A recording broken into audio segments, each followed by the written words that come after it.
Ms. Marsh, the plan for your fake death is in place. You will die in an accident. After that, your personal information will be destroyed, and you will cease to exist. A cold, mechanical voice came through Bertha Marsh's phone. She smiled and replied with a firm, "Okay, we've given you a new identity in Switzerland, and your death will occur half a month later. Please cooperate with us when the time comes." Once she hung up, Bertha opened an app and scrolled down.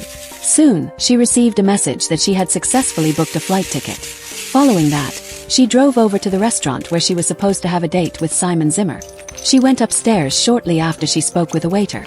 Simon had booked the second floor and covered the place with roses. Only the table beside the window was not covered in flowers. It offered the best view, which was a clear view of the entire ocean.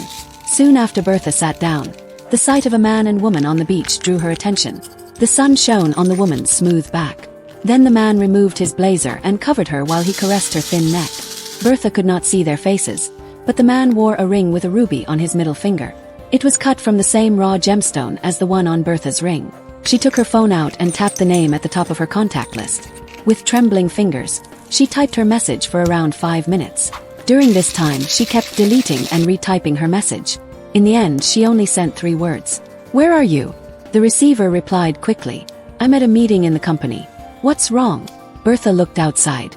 The man was typing on his phone with one hand as he forced the woman to remain in the same position. Bertha held her phone tightly as pain filled her heart. Her eyes stung while she replied, "How much longer will it take before you arrive?" "An hour." Soon, the man sent another message over, as though trying to appease her. "Are you getting antsy from the wait? I'm sorry for making you feel that way. I've gotten you a surprise for your birthday, so forgive me, please." Bertha no longer looked at the screen. Instead, she kept her eyes fixed on the beach. Soon, the man threw his phone to the side, cradled the woman's face, and kissed her passionately. When tears started to blur her vision, Bertha took a deep breath. While she endured the pain in her heart, she forced herself to stop looking. This was perhaps the surprise Simon had mentioned. An hour and a half later, she heard hurried footsteps from the stairs. Simon was holding a bouquet of lilies in his arms, along with presents of various sizes. By this time, Bertha's tears had dried up, but she did not smile at Simon as usual. Instead, she turned her head away and stared at the setting sun in the distance.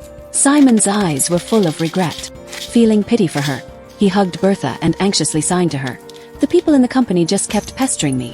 That's why I'm late. Don't be mad, please. I'll accept whatever punishment you give me." She broke free from his embrace. The sweet smell of another woman's perfume made her want to puke. With dull eyes, she whispered, "Do you still love me, Simon?" However, Simon was already used to the smell of perfume lingering on him, so he did not think much of it. When he saw the dried tears around Bertha's eyes, he panicked and signed, "What on earth are you saying? Course I love you. Everyone knows that I'll die if I don't have you by my side." Despite his passionate declaration of love, Bertha's heart did not flutter. She just wore a self-deprecating smile. Indeed, everyone knew that Simon loved her and could give everything up for her. Before she met Simon, she did not know what love was. Her family was no good, as her parents only doted on her younger brother. Ever since she was a child, she would have to eat her brother's leftovers and constantly patch up her clothes. Her sanitary pads were all sold and bought in bulk because they had already expired. Even her undergarments were items she got from dumpster diving.